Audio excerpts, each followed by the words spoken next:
Welcome to Enduring the Badge podcast. I'm your host, Jerry Dean Lund, and my personal mission is to help you navigate through your thoughts and emotions as a first responder or being part of a first responder family. You will hear stories from other first responders and their families and hear firsthand how they deal with this stressful life. You will also hear from other professionals that work closely with the first responder world that can give you the tools needed to thrive and get through the stressful and trying times in this profession.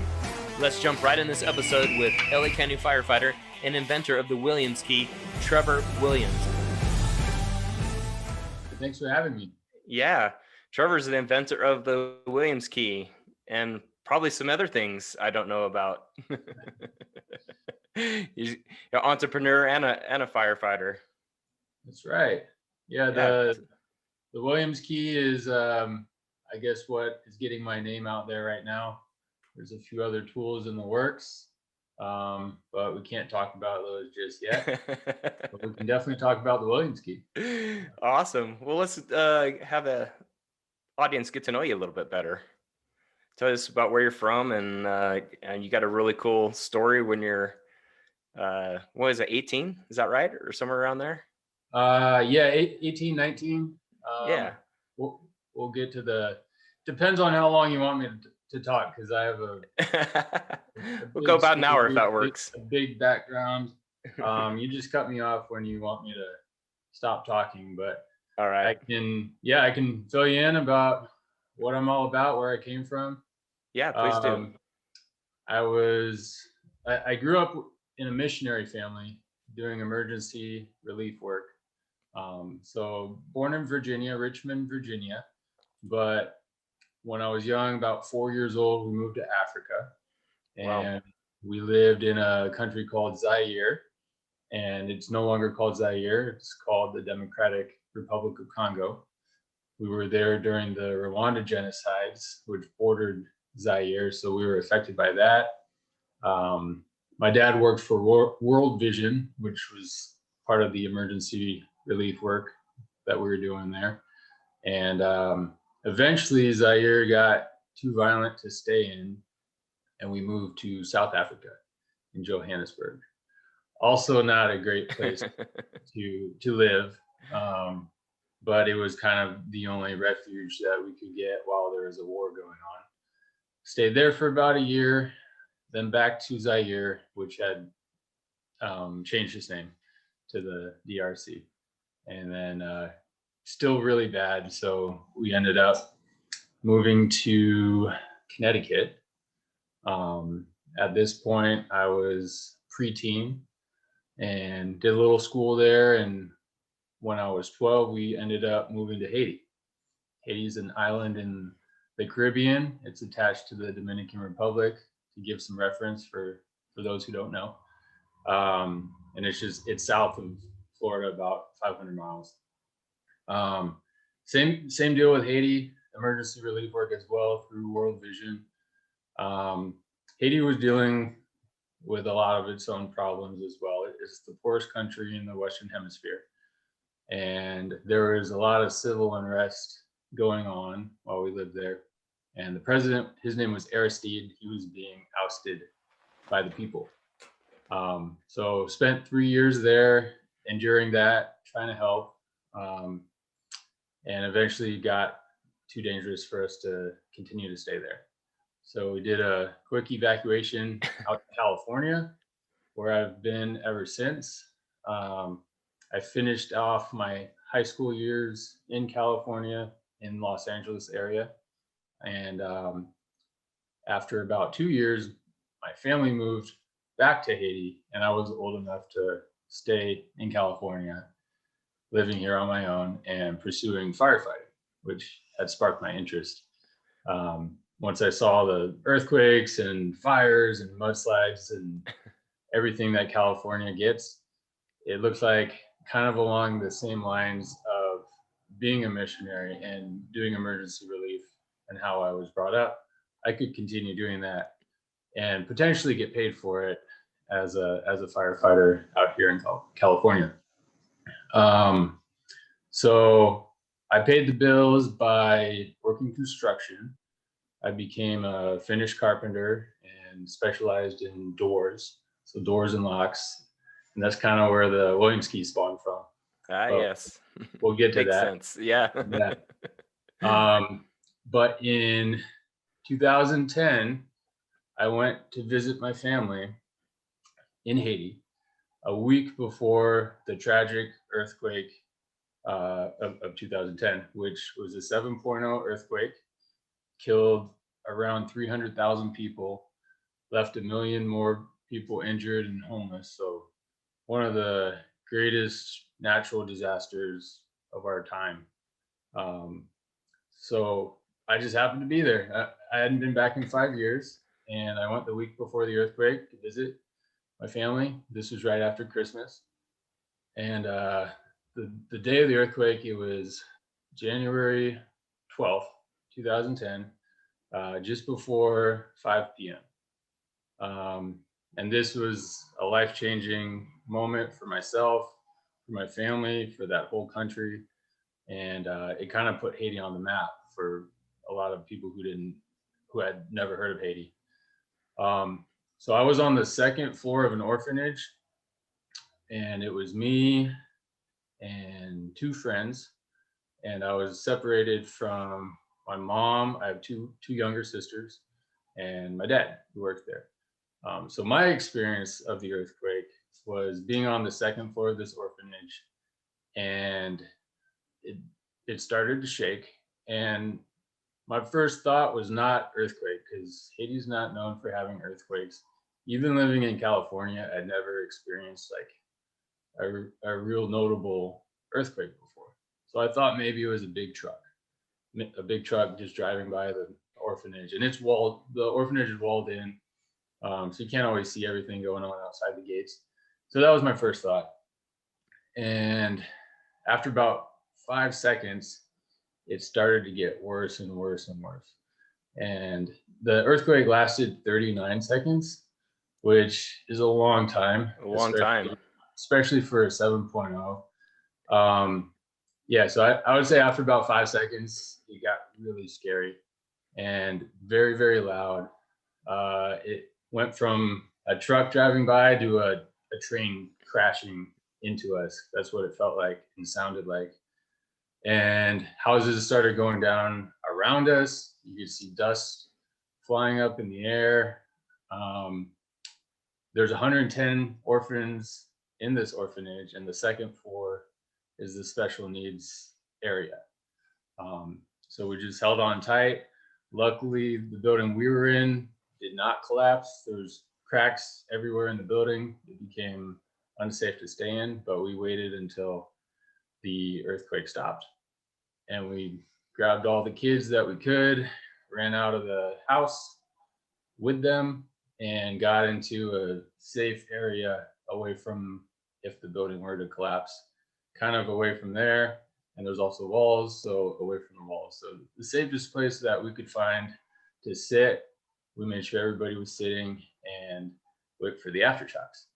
And there was hundreds of aftershocks over the next few weeks, and these were like 5.0 aftershocks. Still massive earthquakes, right? 7.0 is huge, and 5 is still massive for an aftershock. Exactly. So even with the aftershocks, more buildings were coming down. So this is right around the time where it was dusk, so it was starting to get dark. I was deep down in the city. Haiti is an island, and there's mountains that kind of trickle down to the ocean. And the downtown area of Haiti, the capital is Port-au-Prince. That's where I was. And I wasn't up in the mountains. I was down in the city. So kind of hard to see like any other damage or what was going on outside my little area. We lost power. We lost cell phone communication. I didn't know where my dad was. I didn't know where my mom or my sisters were, and it was getting dark. So we just hunkered down, stayed with the kids. We knew like that's the most helpful we could be at that time, trying to keep them calm, keep them safe. We could hear a lot of crying and screaming outside of the gates from all the other devastation that other people were experiencing. Um, Another thing that happened that I didn't find out till later was the prisons broke open. So it let out a lot of very dangerous people, and they were running loose, doing whatever they wanted to do. And also, tsunami was rumored to be coming towards Haiti as a result of the earthquake. So these are like extra little fear factors that were in people's minds, not immediately, but soon after, once they realized the extra potential dangers, and was another earthquake going to happen? Like nobody knew. Yeah, that'd be crazy. I'm just trying to picture all this in my mind. You hunkering down in an orphanage, and buildings around you about ready to collapse, and missing your family, and I just couldn't imagine what's going through your mind at this point. Yeah, so I had no idea how bad it was until maybe an hour later, maybe 2 hours later. My dad was able to find me, and he shared with me some really tragic news. He found me, and he wanted to talk to me alone because I had friends there, and he said that he had gone to the apartment where my mom and sisters had been, and that there was nobody alive in the apartments. And he said he went back to look. He knew that my mom and sisters had been there during the earthquake, and there's no survivors. So I refused to believe that. Like it sounded just unreal to me, but he hadn't like actually found the bodies. He just, he went, he looked, he called out. It looked like nobody could have survived. It's a 5-story building that pancaked down, and I can show you photos. What floor were they on when this was your apartment? Bottom floor. Bottom floor. And this apartment complex hangs off the side of a mountain. So the 3rd floor is street level. So they would have had to go up to the 3rd floor to exit the building. So yeah, pretty much trapped where they were. And I will just, so we don't leave people hanging. My mom and sister, they did survive, and they're okay now. But their story is just a miracle. They shouldn't be alive. When the earthquake started, they had just gotten home from school, and they were all in the same room, which doesn't happen very often for them. They all spread out when they get home. They're all in the same room together talking about the day, and the earthquake started, and they could hear floor by floor by floor the building coming down, and the wall broke open next to them, and they jumped out onto the side of the mountain as the whole building collapsed behind them. That's incredible. They rolled down the mountain a little bit. They got hurt. Let's see, my youngest sister, she couldn't see for a little bit from debris, and she was barefoot. She was, I want to say, 5 years old. My mom was pushing 50 years old, also barefoot, and sustained, they thought she broke her arm and her leg and was having trouble moving and walking. And then my other sister, who was 12 at the time, she had shoes on, and she held up the best, and she got them to a tree. They climbed into a tree. It was getting dark shortly after the earthquake happened. So it's dangerous in Haiti, very dangerous country. A lot of kidnappings and shootings and rapes, and dangerous for women to be out on the street alone at night, especially at this time. So they kind of climbed up in this tree, hid there, spent the night up there. Immediately, the apartment started getting robbed. People started getting whatever they could. Walls were down, and but they were okay, and they were alive. And the next morning, they were taken to my dad's office, which was about a mile away. And all the streets have rubble in them. Like the whole country was turned upside down. So it's hard to navigate.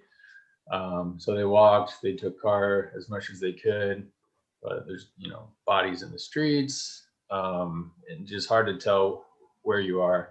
But luckily, the World Vision office was pretty close to the house, and they were able to make it there.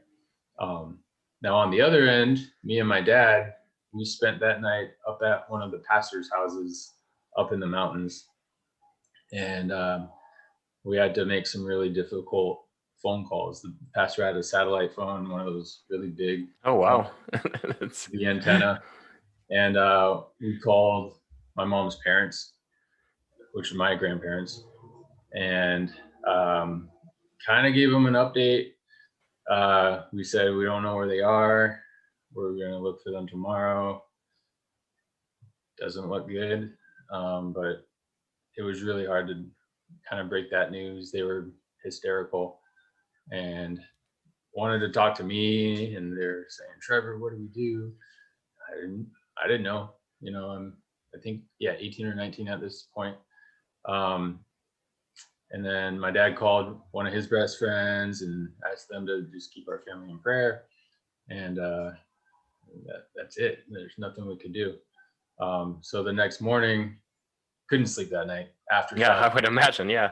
Aftershocks were going off the whole night, and thinking that my mom and sisters are not alive anymore kind of turns your world upside down,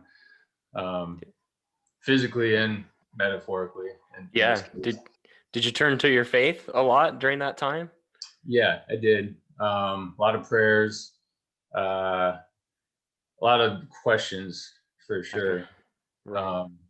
But I still refuse to believe that I was in the denial, stage, I guess you could say, of grief. And the following morning, we stayed the night up in the mountains, and that morning time was the first time I had seen Haiti after the earthquake, because it happened almost at nighttime. And then now we were up in the mountains, we had a vantage point, and I walked out onto the balcony of this house as the sun was rising, and that's when it really hit me. And my dad had started talking about funeral plans, and I saw Haiti just turned upside down, fires everywhere, smoke, rubble. You could still hear people like crying and yelling and stuff.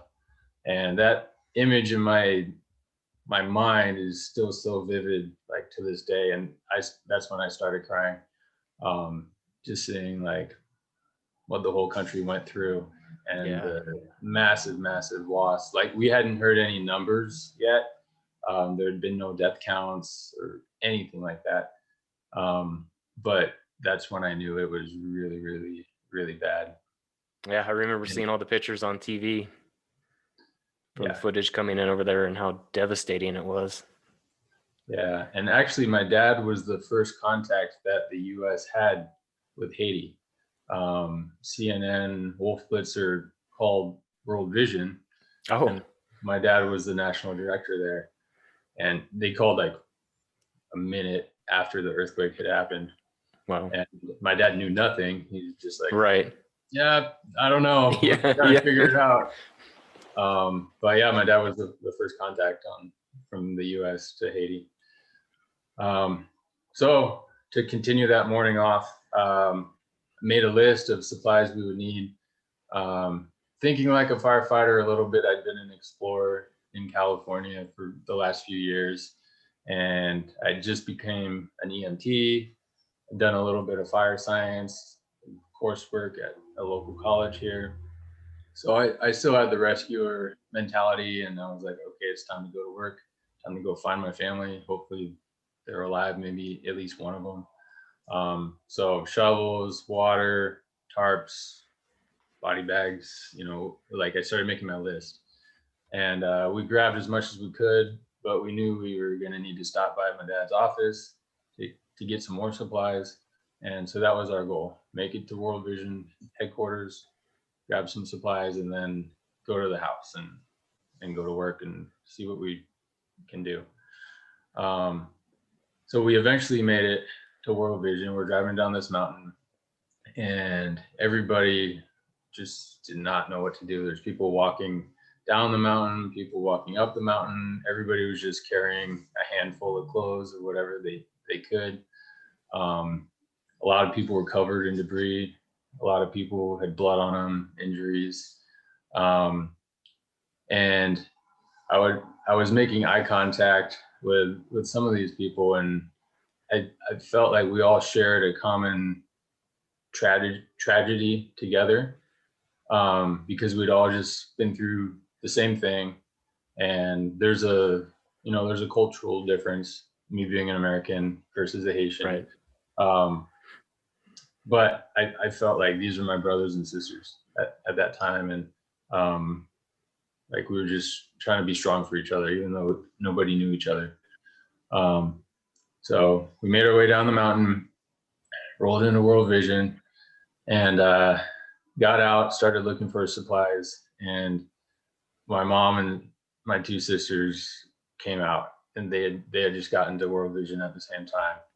And oh man, it was the strongest emotion that I'd ever experienced, going from thinking that they were potentially dead to getting them back again. And we just held each other and cried, and they were all there. They were all alive. They all made it out somehow. And just really brought our family together. And, I think I was just hoping one of them had made it. That was the thought in my head.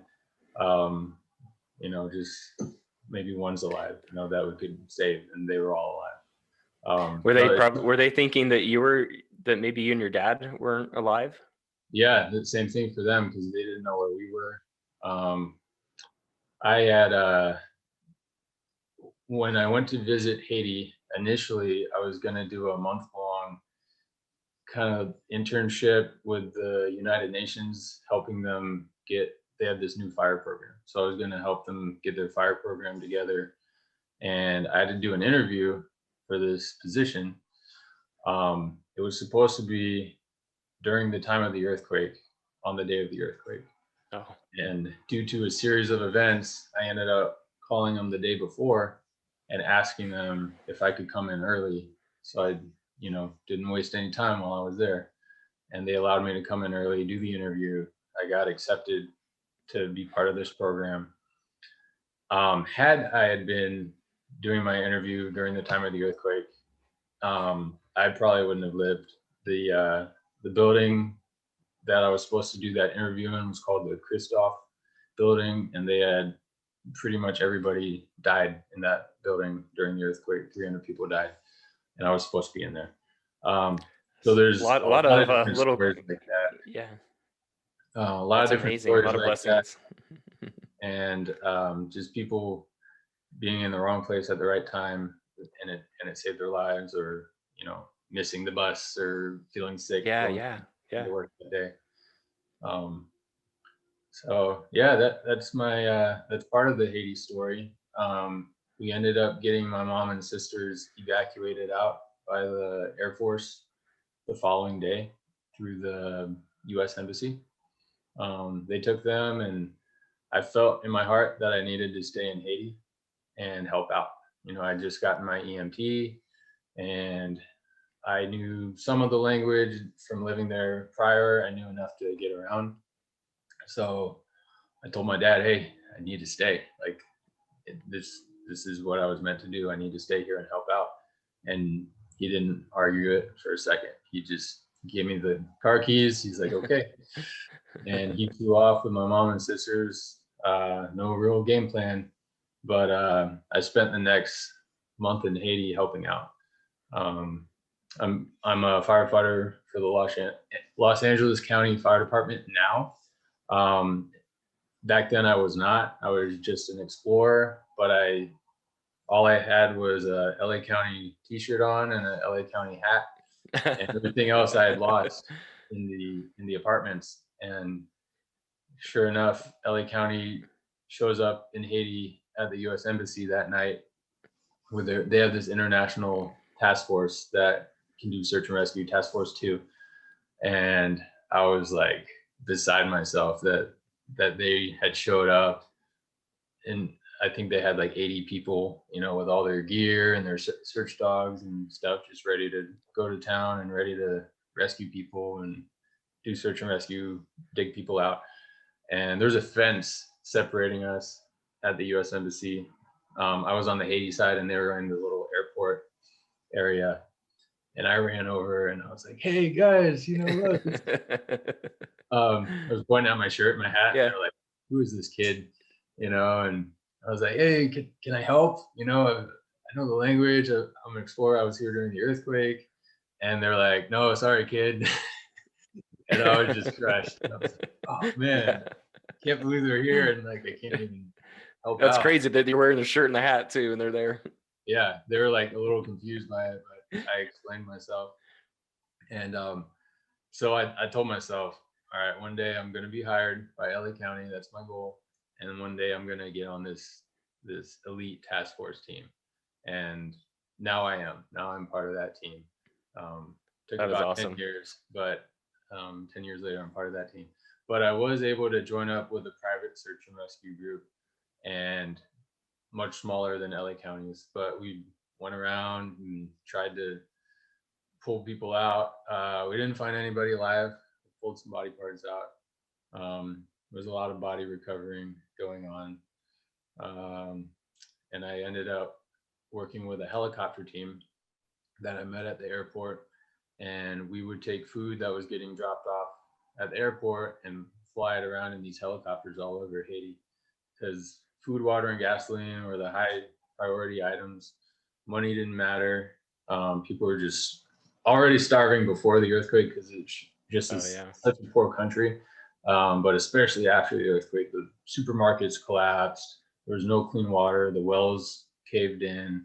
So getting food and water out to all the people there was really important. So I spent a week in these helicopters helping these guys out. It was a private team from Utah. I had flown down their helicopter. And Wow. so I just introduced myself, told them I'd love to help, and they allowed me to help out. So really cool for me to be able to participate in that way. I felt like it was one of the most effective things I could be a part of during that time. So I did that for a week until they left. And then I went to this, they had a big mesh hospital set up at the airport through the University of Miami. And people were getting dragged in there that were hurt from the earthquake. And a lot of amputees, a lot of people lost arms and legs. And I got to help out. I was like, "Hey, I'm an EMT, you know, can I help?" And they actually asked me for my National Registry card. Oh my gosh. Which I had gone back to the apartments to see if I could like salvage any of my stuff. Yeah. And somebody else had gone in there, found my wallet, taken the money, but left the wallet. And it was like right there on the ground, like smashed and stuff. But my cards were in there. So That's I so was able to crazy. recover my card out of the rubble. I gave it to them and they're like, "Okay, cool." You know, they actually ran it. Like I didn't think that was a real thing. Me either. And especially in Haiti, in this Right. like, EMT, I'd be like, "Yeah, sure. Yeah, we'll take your help for sure. yeah. I'll Well, check you out." after that, everything was out the window. I was learning how to do amputations with the doctors. I was starting IVs. I was helping push these drugs and stuff. And they just wanted to make sure I had some sort of training, I guess. Yeah. So I did that. I think that was probably for a week, and you would just work as long as you could, and then go take a nap, and then work as long as you could. And so I got burnt out after a week of doing that. But man, saw a lot of stuff. Just a lot of surgeries, helping out with all that, and gunshot wounds because, like I mentioned earlier, the prisons had broken open. So there's a lot of gang violence going on, a lot of looting, and people getting caught in the act and getting shot at, and just normal injuries on top of the earthquake injuries as well. How did you cope with all this at being just such a young age of 18, 19? I mean, I'm assuming you being in these other countries and stuff like that and seeing the unrest and stuff like that had prepared you for some things. But yeah, what about your mindset? Yeah, I think it was a long journey for me after all this whole experience. I think growing up as a missionary, I'd already seen a lot of stuff, and I was used to kind of like the unpredictable, what's going to happen tomorrow. Um, and I fully felt in my heart that I was in the right place, doing what I was doing, and that it was no coincidence that I just happened to be there the week of the earthquake, to be there for my family after not been there for 5 years, and them being alive. And I almost felt like my life was spared, my family's life was spared. What can I do to give back? Because Yeah. there's just such a need. And I was already starting to tread down the path of first responder emergency work through my schooling and wanting to be a firefighter. I was like, this is so perfect for me that yeah, I was just beside myself. Like I had such a great opportunity to be there. And initially, when my family was being flown out of Haiti, everybody told me like, you got to go. You have the golden ticket to like escape Haiti right now. The Air Force will take you home. And in my mind, I was like, my golden ticket is staying here because nobody can get here right now. All the airports are like broken and shut down, and airplanes can't fly here. And I'm here right now, like when people need me the most. So that was that's kind of what I had in my head while I was there.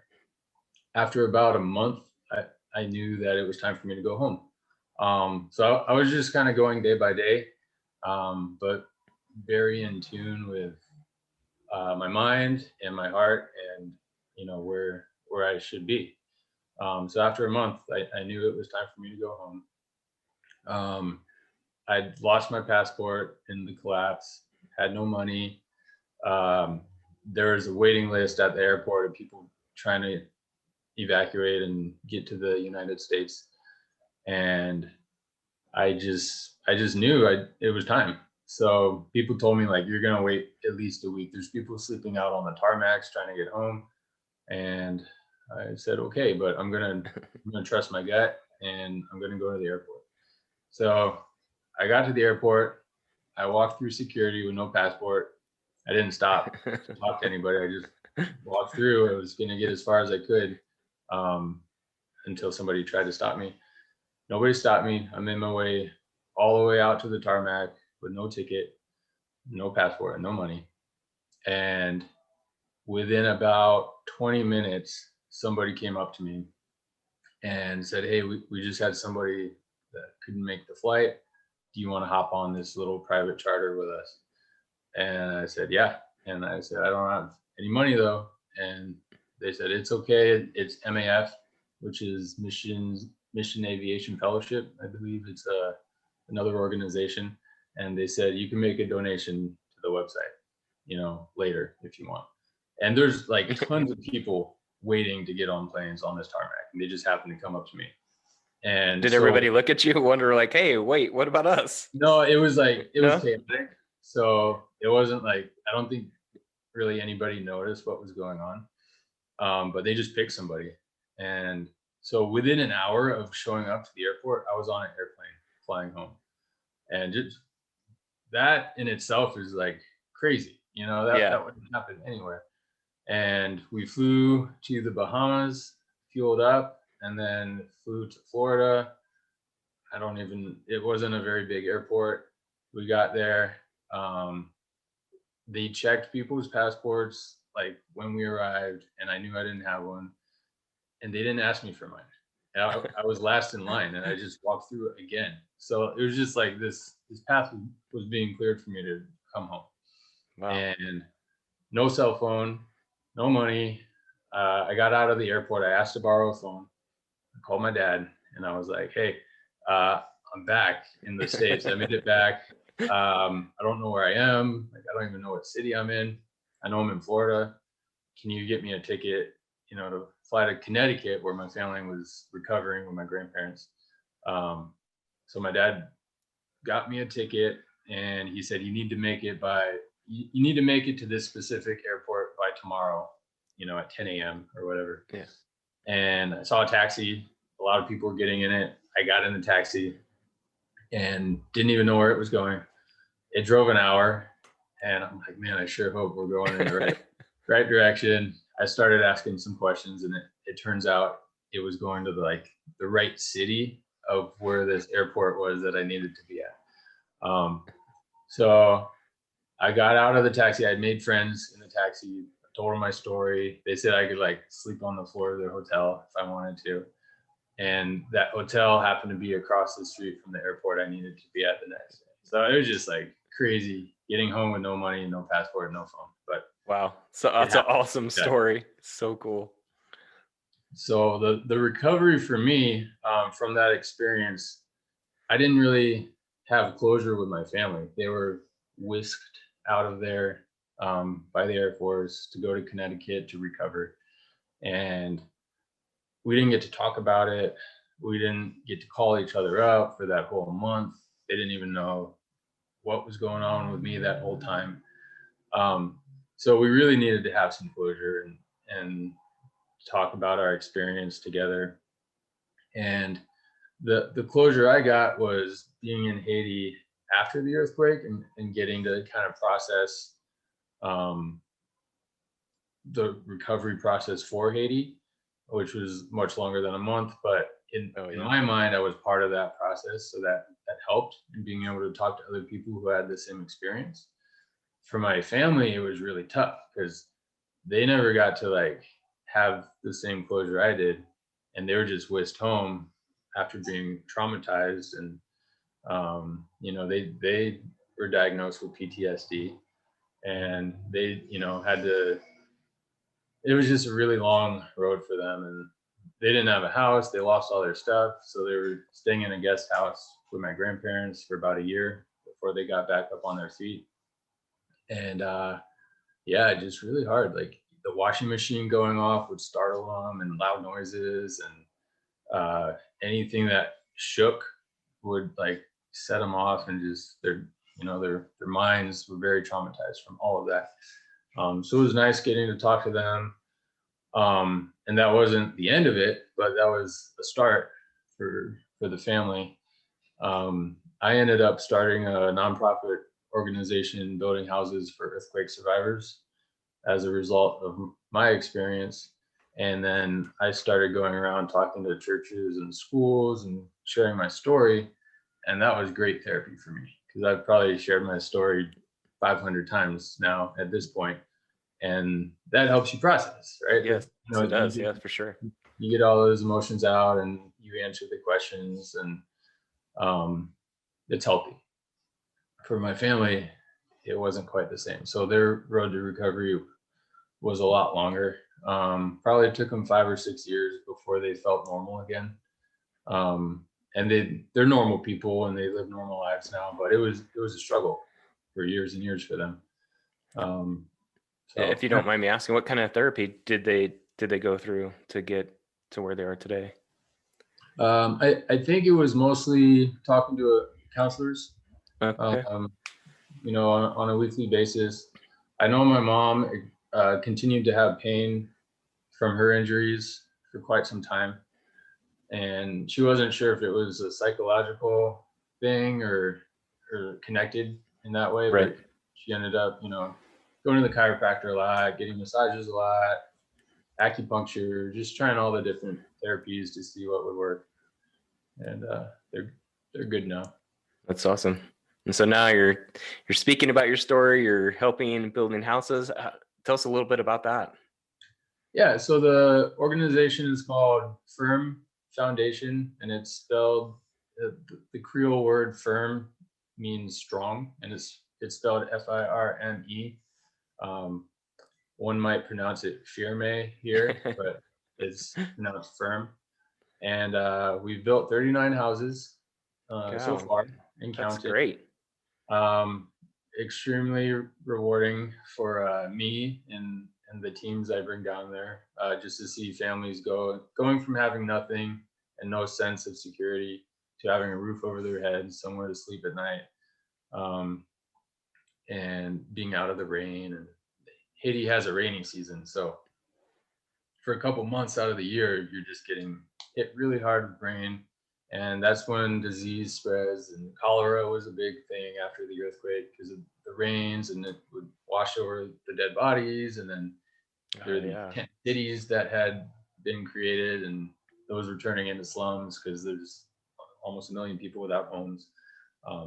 So we're making a small dent, but it's something, and it's helping 39 families, which some families are 10 people strong. I was gonna say, yeah, it's probably not. It's like I don't want to say a trickle down effect, but really, like helping one family, also helps all the other families around them. Yeah. So we're trying, and You're not trying, you're doing. It's a big difference. well, thank you. So you've now what else are you doing? You got this Williams key. I mean, we miss any part of your story? I don't want to miss any part. Like you have a great story and doing great things. I don't want to miss anything. Yeah, no, I don't know. That's most of it, I would say. So yeah, so after the whole Haiti thing, I continued to work as a carpenter for a few years while I was trying to get hired with LA County. LA County was my dream department.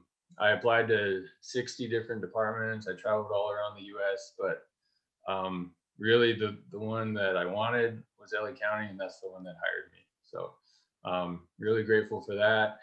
I've been with them about 5 years now, and I've always been into making stuff, into making tools, trying to make things better. And so I made a Williams key. You can, let's see, looks something like this, Williams key.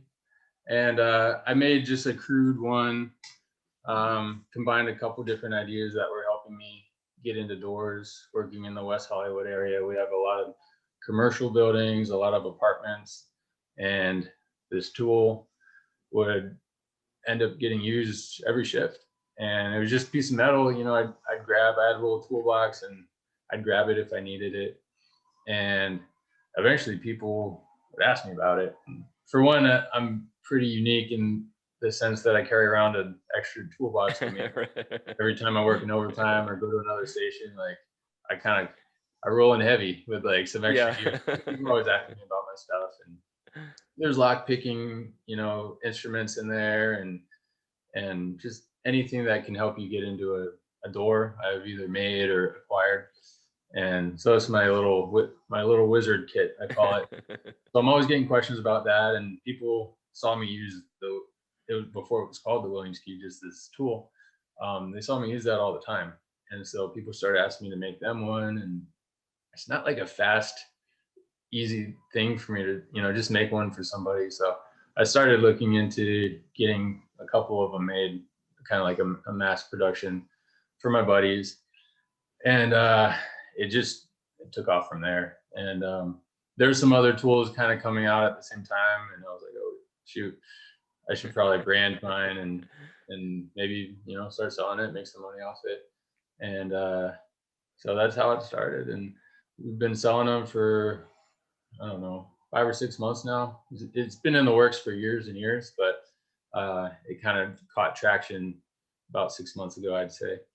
So yeah, for anybody that, I guess it's really hard to describe if they're not watching if they're listening to this. It's kind of like a carpenter square. About the size of that. You can make one, and I encourage people to make them. If they don't want to buy them, I'm not trying to get rich off them, but if it helps the firemen, get into a building and save a life, I'm all about that.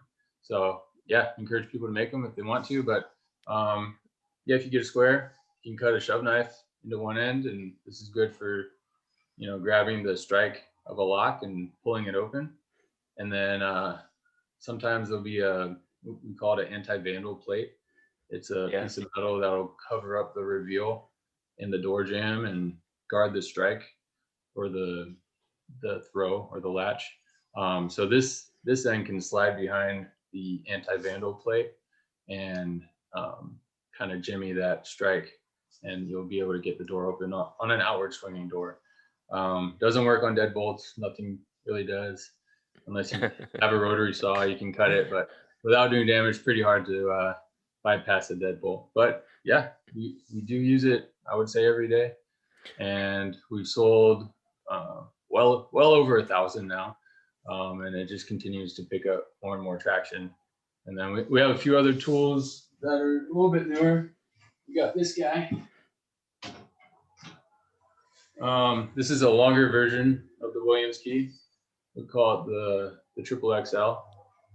And this one's 30 inches long. We have a 35-inch version coming out on Monday. I can talk about that now because it's very soon to happen. It's actually supposed to get it today, but they ended up in Texas for some reason. Oh, so it's gonna be Monday instead. Right. But that one's good for gates and cars and stuff. So, I mean, for people watching this, I mean, what's the importance of this? Like, why would I need a Williams key? Why would I need that? Great question. So as a door carpenter and somebody who's installed doors and locks, I know how much money it costs for the homeowner or the business owner to replace a door. And it's not cheap. So when the fire department comes and busts down the door and causes damage to the door, maybe you saved a life, or maybe you got the house wrong and you're at the wrong house, right? Yeah. If you're able to do this quickly and efficiently and get in without doing any damage, that's great for the homeowner. And you might be able to get in faster than you would by using a Halligan or using a rotary saw. I can almost guarantee it.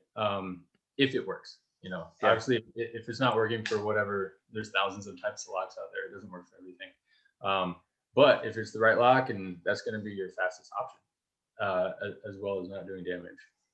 So yeah, that's a big deal, right? The department doesn't want to go out doing damage to things unnecessarily, and big cost savings for the homeowner and speed.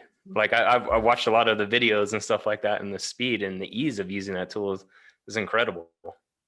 Like you don't need a bunch of special training, right, to use this tool? No, it's pretty straightforward. I've taught all types of people how to use it, and they pick up on it very, very quickly. So yeah, very straightforward. There's lots of videos on our website and social media if you need it, but there's a few advanced techniques you can throw in there once you get good at it. But yeah, anybody should be able to use it. Awesome. Trevor, where can people find you?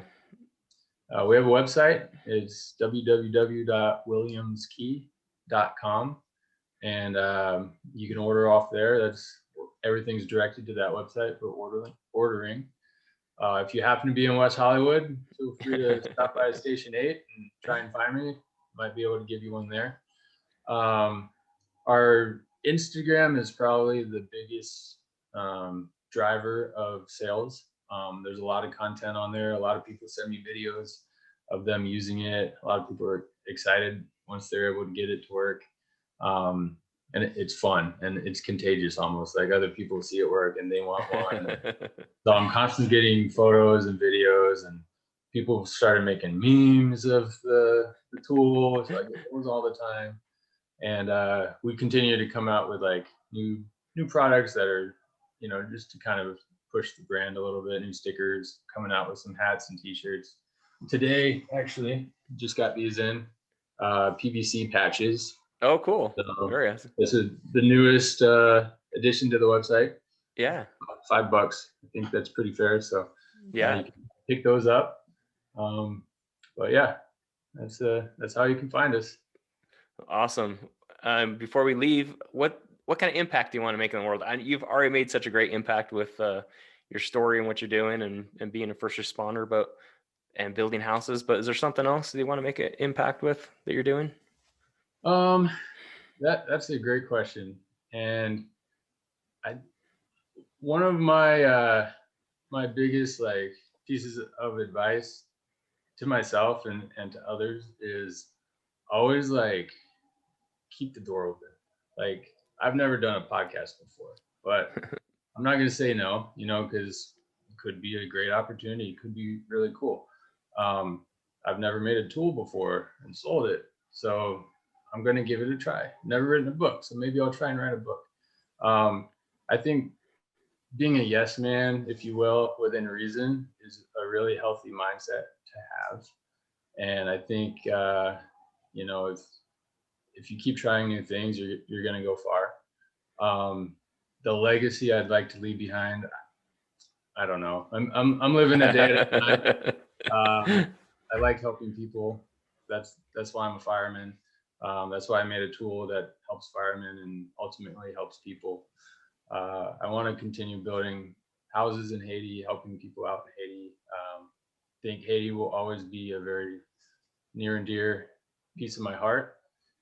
And we'll see where it goes from there. Hopefully, a lot more big things, but only time will tell. Yeah, one last question. So through the ups and downs of life that we have, like what would be your suggestion, like to be resilient? How is there something you do to be resilient, or something you practice, or anything like that? Yeah.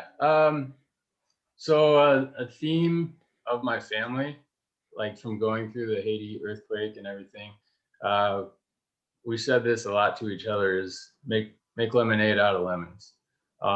So always try and look at the positive side of a bad situation.